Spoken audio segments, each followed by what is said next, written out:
여러분은 이 크리스마스에 대한 옛 추억들이 좀 있으십니까?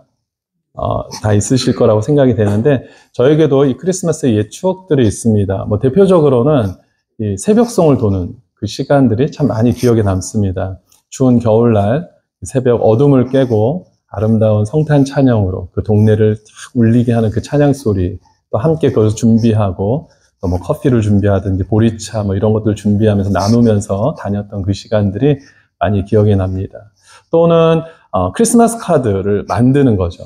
직접. 요즘은 이제 그렇게 만들어서 카드를 전달하고 하는 이런 좀 분위기가 좀 사라졌지만, 예전에는 다 크리스마스 카드를 재료도 사가지고 막 그리기도 하고 뜯어 붙이기도 하면서 이쁜 카드를 만들어서 성도들에게 전달했던 그런 기억이 납니다. 또 어떤 기억이 있냐면, 성극, 크리스마스 하면 또 빼놓을 수 없는 게 성극이잖아요. 그래서 성극을 준비하면서 또 함께 그 시간들을 기쁨으로 준비했던 시간들이 기억이 나는데, 제가 처음으로 성극을 했던 때가 생각이 참 많이 납니다. 선생님께서 이제 대본을 정해주시고 이제 배역을 이제 맡기시는 거예요. 그래서 저도 나름대로 뭘 맡았으면 좋겠다라는 그런 게 있었는데, 선생님께서 저에게 세원아, 너는 요셉을 맡아. 요셉이 되게 중요하거든. 그러니까 요셉을 너가 맡으면 좋겠어 라고 얘기를 하는 거예요. 저도 요셉이 싫지 않았습니다. 그리고 친구들도 와, 너 중요한 거 맡았다라고 하면서 좀 부러워했습니다. 그래서 이제 대본을 받고 처음으로 아이들과 모여서 이제 대본 리딩하는 시간을 이제 갖게 되는데, 대본을 아무리 찾아봐도 요셉은 말이 나오지 않는 거예요.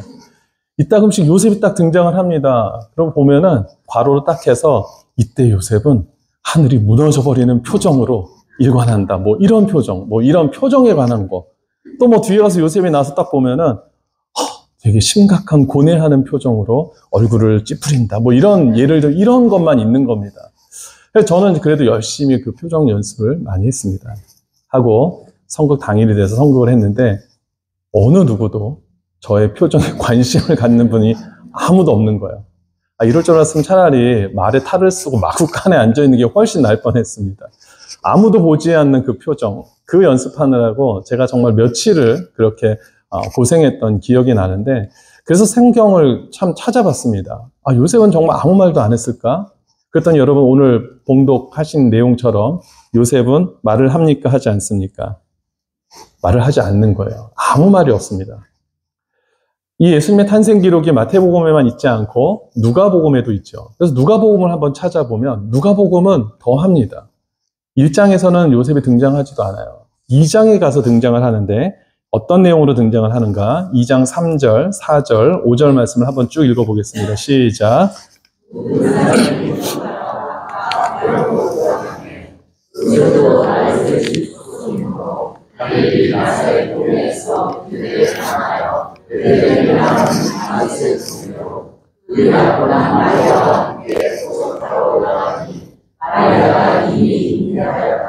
그렇죠. 요셉은 어떤 말을 지금 할 수 있는 상황도 아니고, 이미 마리아가 잉태된 상황에서, 거의 출산이 임박한 상황에서 베들레헴으로 가는 장면 속에 잠시 등장을 했을 뿐입니다. 이처럼 성경이 강조하는 것은 무엇인가? 요셉은 침묵했다. 정말 놀라운 상황이고 이해되지 않는 상황이고 엄청난 사건 속에서 요셉은 무엇을 보여줬는가? 침묵으로 일관했다. 이것을 성경은 우리에게 계속해서 보여주고 있는 것이죠. 1장뿐만 아니라 마태복음 2장에 가서도 그렇습니다. 예수님의 탄생을 가장 누가 불편해했을까요? 당시에 헤롯 왕이 가장 불편했습니다. 그래서 헤롯 왕이 어떻게 합니까? 아기 예수를 찾아서 죽이려고 하죠. 이 소식을 천사가 전해주게 되는데, 이 내용을 한번 보겠습니다. 2장 13절 말씀인데, 그들이 떠난 후에 주의 사자가 현몽하여 이르되 헤롯이 아기를 찾아 죽이려 하니 어떻게 합니까? 일어나 아기와 그의 어머니를 데리고 어디로 피하라고요? 애굽으로 피하라는 겁니다. 여러분이 요셉이라면 뭐라고 좀 말씀할 수 있을 건덕지들이 좀 있지 않습니까? 저 같으면 그럴 것 같아요. 아니, 지금 이런 상황이 벌어질 걸 예상도 못 하셨습니까? 이런 어마어마한 사건이 생길 줄도 예상 못하면서 이 어려운 시즌을 저한테 감당하게 하신 겁니까? 하고 따졌을 것 같아요. 아니면 왜 하필이면 또 애굽입니까? 그렇게 먼 거리까지 가서 피할 필요가 있습니까? 하면서 그냥 그 주위에 저희가 조금 몸만 피신할 수 있는 데를 좀 찾아주시면 안 됩니까? 뭐 이런 얘기를 할 수 있을 것 같아요.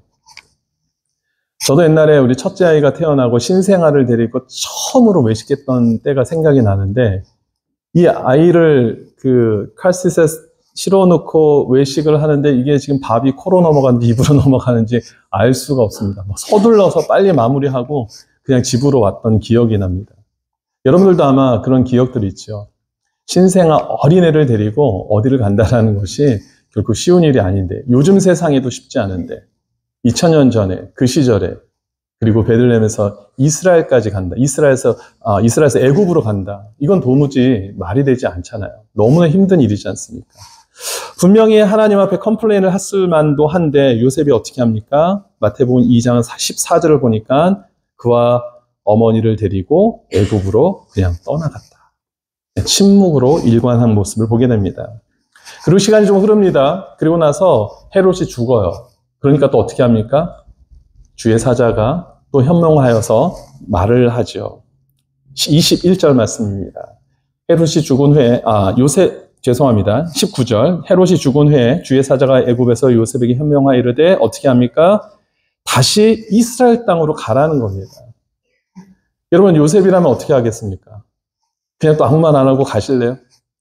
저 같으면, 항상 이 설교의 나쁜 역할을 제가 하지 않으면 안 돼서, 저 같으면 아니 이제 좀 애굽에서 살만한데, 이제 좀 정부 쳤고 주위에 아는 사람들도 좀 생겼는데 그냥 여기서 키우면 안 됩니까? 굳이 이스라엘에서 키울 필요가 있습니까? 그냥 우리 구약시대 요셉도 애굽에서 총리 되면서 나름대로 하나님의 일을 잘하고 살지 않았습니까? 그냥 애굽에서 살게 내버려 두세요 라고 얘기할 수 있을 것 같은데, 요셉이 이때도 어떻게 하냐면 21절인데 요셉이 일어나 아기와 그의 어머니를 데리고 이스라엘 땅으로 들어가니라. 여러분, 이런 인간하고 살고 싶은 마음이 있으십니까? 좋겠어요? 과연 요셉은 어떻게 이렇게 침묵으로 일관할 수 있었을까? 성격이 소심해서 그럴까? 트리플 A형이라서 그럴까? MBTI 극 I라서 그럴까? 도대체 요셉이 이런 상황에서도 침묵으로 일관하는 것은 분명한 하나님의 뜻이 있겠죠. 그것을 우리에게 보여주는 것은 하나님의 분명한 뜻이 있기 때문일 것입니다. 오늘 그 부분들을 우리가 좀 살펴보려고 합니다. 우리가 이해할 수 없는 상황, 용납할 수 없는 상황, 커다란 문제 앞에서, 시련 앞에서 이 침묵이라는 것이 얼마나 우리에게 중요한 역할을 하는지를 성경이 우리에게 보여주고 계시는 겁니다. 과연 이 침묵을 통해서 우리는 무엇을 볼 수 있을까? 첫 번째는 이 요셉의 침묵을 통해서 우리는 무엇을 보게 되냐면 진실된 사랑을 볼 수 있게 되는 것입니다. 무슨 말인가?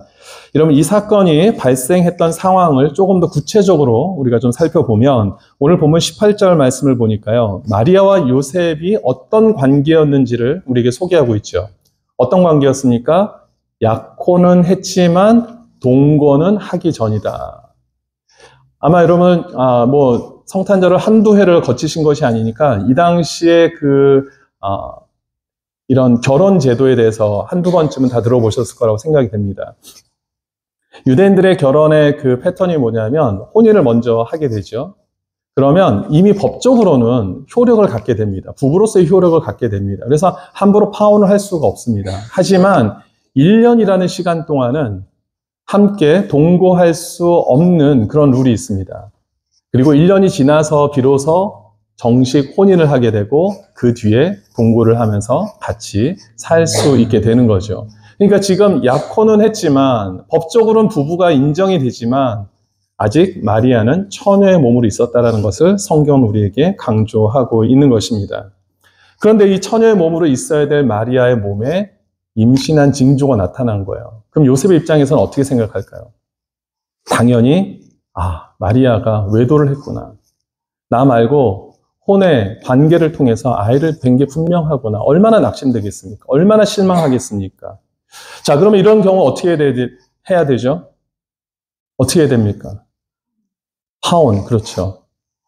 파혼 정도가 아니라 사실은요, 신명기에 보면 이런 말씀이 있습니다. 신명기 22장 23절에서 24절 말씀을 보면 처녀인 여자가 남자와 약혼한 후에 지금 같은 상황이죠. 어떤 남자가 그를 성읍 중에서 만나 동침하면 너희는 그들을 둘 다 성읍문으로 끌어내고 어떻게 합니까? 그들을 돌로 쳐 죽이라는 겁니다. 이것이 당시의 유대의 관습이었습니다. 법이었습니다. 그러니까 파혼 정도가 아니라 이거는요, 돌로 쳐 죽여야 되는 상황입니다. 그런데 요셉이 어떻게 반응을 합니까? 그것은 사람들한테 막 떠벌리고 다닙니까?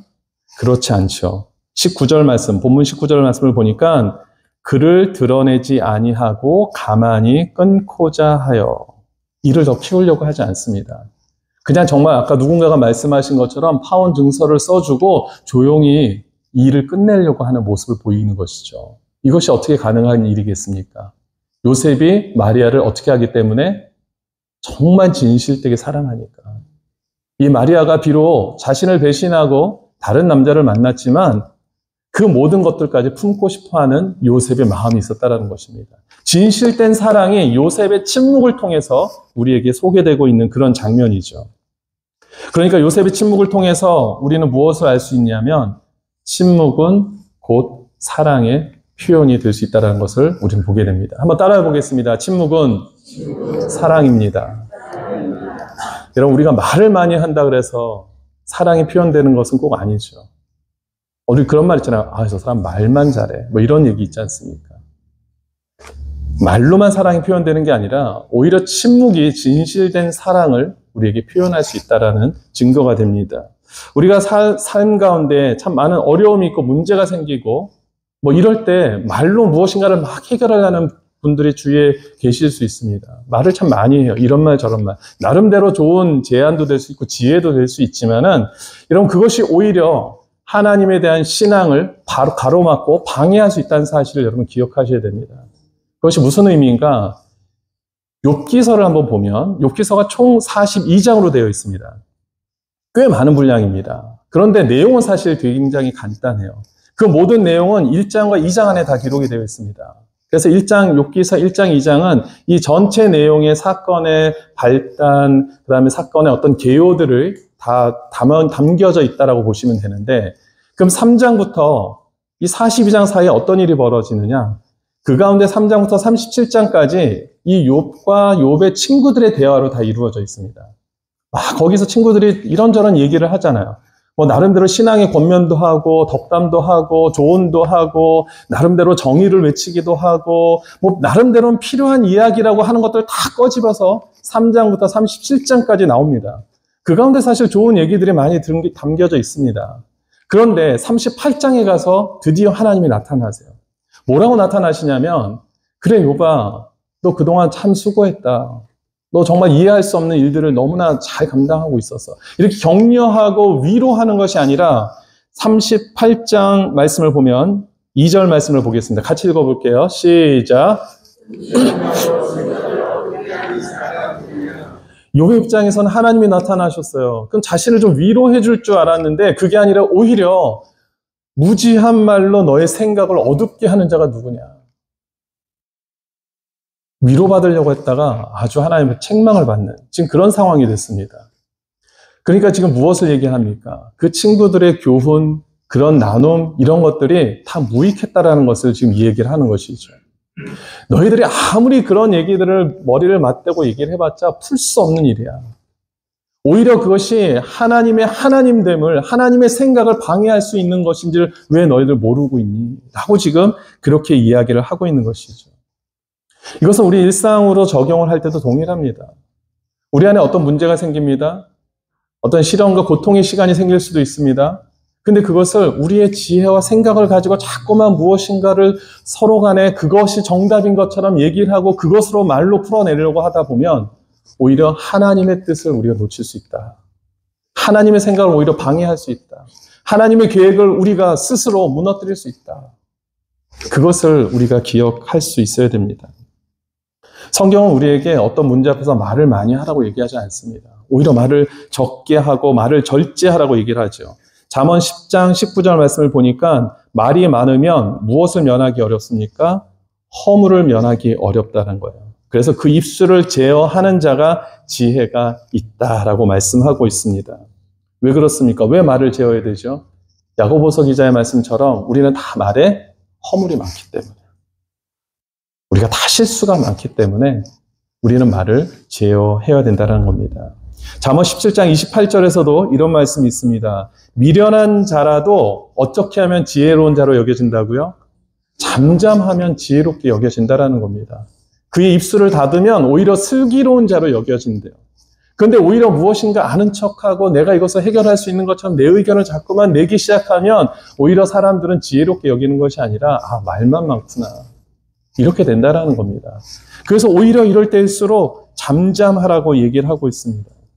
잠언 20장 19절도 보니까 두루 다니며 한담하는 자는 남의 비밀을 누설하나니 입술을 벌린 자를 사귀지 말지니라. 이런 자들 조심하라는 겁니다. 말을 많이 하는 사람들을 조심하라고 성경은 아예 얘기를 하고 있어요. 못 받고 있습니다. 이런 사람들이 오히려 자신의 그런 지혜로움을 더 나타내는 것이 아니라 자기들의 무지함을 드러내는 것이라고 성경은 이야기를 하고 있습니다. 그래서 말들을 많이 하는 분들 중에 여러 가지 특징이 있습니다. 어떤 특징들이 있냐면 꼭 그렇게 말의 실수를 많이 하는 분들일수록 그런 얘기를 많이 하죠. 나는 늘 사실만 얘기해. 나는 솔직해. 뭐 이런 얘기들을 많이 합니다. 솔직할 수 있고 틀린 말을 안 할 수 있지만 그것이 무례할 수 있고요. 그것을 남을 상처받게 할 수 있고 그것이 오히려 하나님의 지혜를 가로막을 수 있다는 사실 또한 여러분 잊지 마셔야 됩니다. 여러분 혹시 이런 얘기 들어보셨어요? 우리가 진실되게 틀릴 수 있다. 진실되게 틀릴 수 있다는 겁니다. 무슨 얘기냐면 우리가 거짓을 얘기하려고 한 건 아닌데 내가 아는 한 진실을 얘기했지만 그 진실이 아닐 수 있다는 것을 기억하라는 겁니다. 그러니까 우리가 제한이 있고 한계가 있음을 인정하라는 겁니다. 내 말은 다 맞는 것이 아니라 내 말이 언제나 틀릴 수 있다는 것을 기억하면서 우리 말을 절제하고 오히려 침묵으로 그들을 위해서 기도하며 나아간다면 그것이 진정한 사랑이 될 수 있고 위로가 될 수 있고 격려가 될 수 있는 줄 믿으시기 바랍니다. 두 번째, 요새 침묵을 통해서 우리는 무엇을 보게 되느냐? 하나님에 대한 신뢰의 모습을 우리가 보게 되고 그 신뢰를 통해서 하나님의 하시는 일을 우리는 반드시 보게 되는 줄 믿습니다. 여러분, 요셉이 조용히 마리아에게 이렇게 물러나려고 하고 있었죠. 그 자체로는 마리아에 대한 사랑으로 인한 침묵이었습니다. 그런데 그런 모습을 보시고 천사가 이렇게 얘기를 하죠. 20절을 보니까 이 일을 생각할 때 주의 사자가 현명하여 이르되 다윗의 자손 요셉아 내 아내 마리아 데려오기를 무서워하지 말라. 그에게 잉태된 자는 성령으로 된 것이라.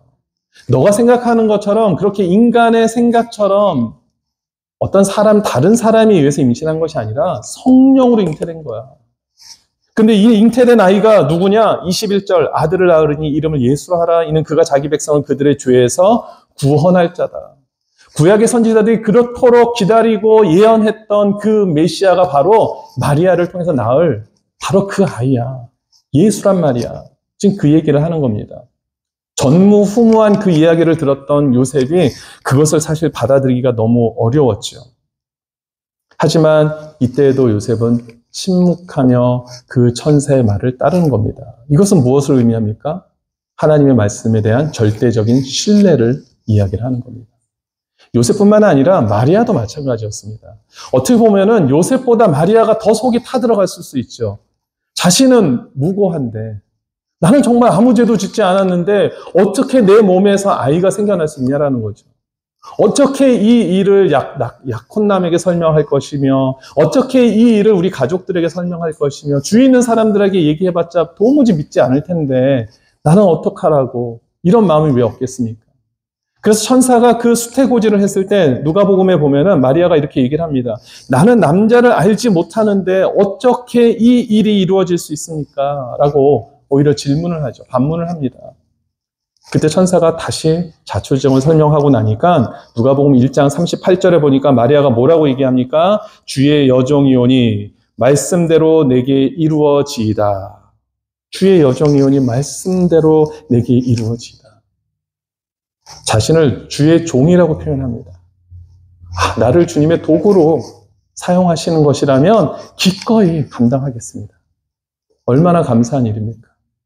얼마나 정말 놀라운 믿음의 고백입니까? 하나님을 신뢰하지 않는다면 결코 나올 수 없는 고백을 지금 마리아가 하고 있다는 사실입니다.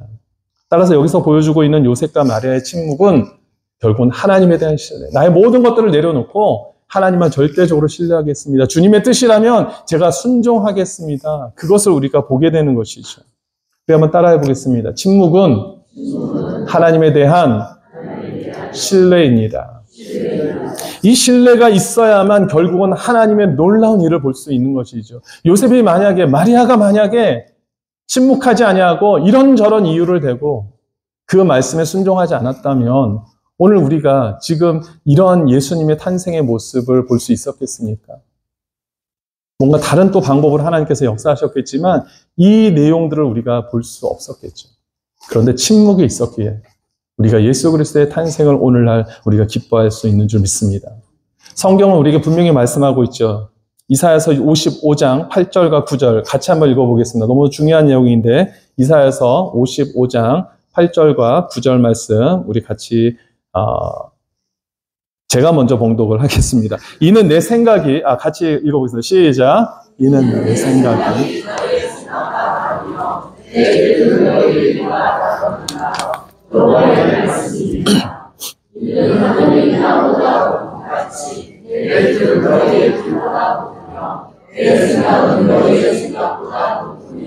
아멘, 아멘.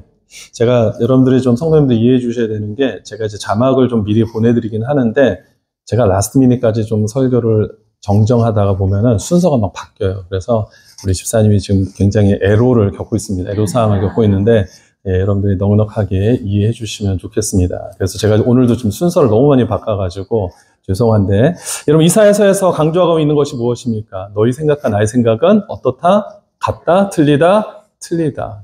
다르다라는 겁니다. 엄청나게 다르다라는 겁니다. 너희들이 맞다라는 것이 틀릴 수도 있고 너희들이 정말 우기는 것들이 다 아닐 수 있다. 지금 그것을 얘기하고 있죠. 요셉과 마리아는 그것을 너무나 잘 알았어요. 그래서 침묵할 수 있었다라는 것입니다. 이제 말씀을 정리해 보겠습니다. 여러분 성도의 침묵이라는 것은 무능력한 사람들이 보여지는 어떤 삶의 그런 무기력한 모습이 아니라는 것입니다. 다시 말씀드릴게요. 성도의 침묵은 무능력한 자들의 무기력한 모습이 아니다. 여러분들이 침묵한다 그래서 뭐 사람들은 무능력하다고 볼지 모르지만 절대 무능력한 것도 아니고 무기력한 모습이 아니라는 것입니다. 오히려 여러분들의 침묵을 통해서 하나님의 일들이 더 잘 펼쳐지게 되는 줄 믿으시기 바랍니다. 여러분 이 침묵의 삶을 가장 잘 살려낸 사람이 누굽니까? 예수 그리스도십니다. 예수 그리스도. 여러분 예수 그리스도에 대한 삶을 구약의 선지자들이 이렇게 얘기를 했어요. 이사야서 53장 7절 말씀을 보니까 그가 곤욕을 당하여 괴로울 때에도 그의 입을 열지 아니하였으며 마치 도수장으로 끌려가는 어린 양과 털 깎는 자 앞에서 잠잠한 양같이 그의 입을 열지 아니하였도다. 이미 구약의 선지자들이 그것을 예언했습니다. 그리고 실제적으로 예수님께서 이 땅에 오셨을 때 그런 신문과 그런 법정에서의 그 신문과 사람들의 조롱과 수치와 모욕 속에서도 어떻게 합니까? 반론하지 않았어요. 그냥 침묵을 지키고 침묵으로 일관하신 것을 보게 됩니다. 그렇다고 주님이 무능력하셨습니까? 무기력하셨습니까? 야, 너 십자가에 달려 죽는데 너 하나도 구원하지 못하면서 무슨 인류를 구원한다고 그래? 이런 조롱의 말을 듣고 침묵하신 것이 무능력했기 때문입니까? 그렇지 않잖아요. 주님은 침묵하셨지만 침묵하심으로 죽으시고 부활로 하나님의 그 능력을 나타내신 줄 믿습니다. 성도의 침묵은요, 무능력하고 무기력한 것이 아닙니다.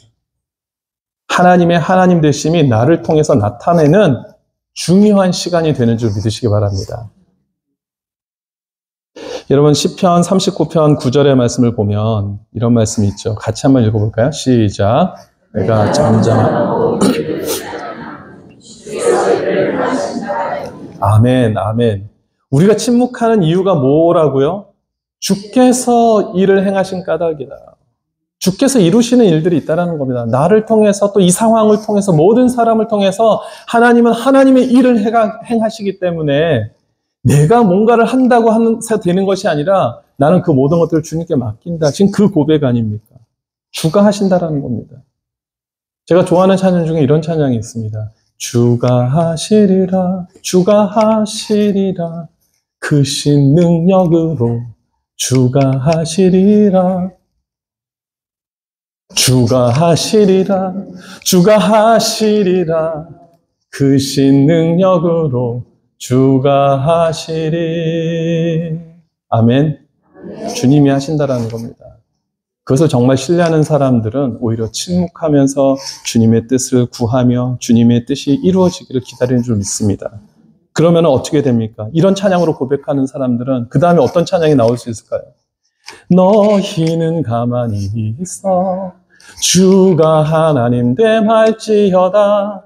열방과 세계 곳에 주가 높임을 받으리라. 아멘.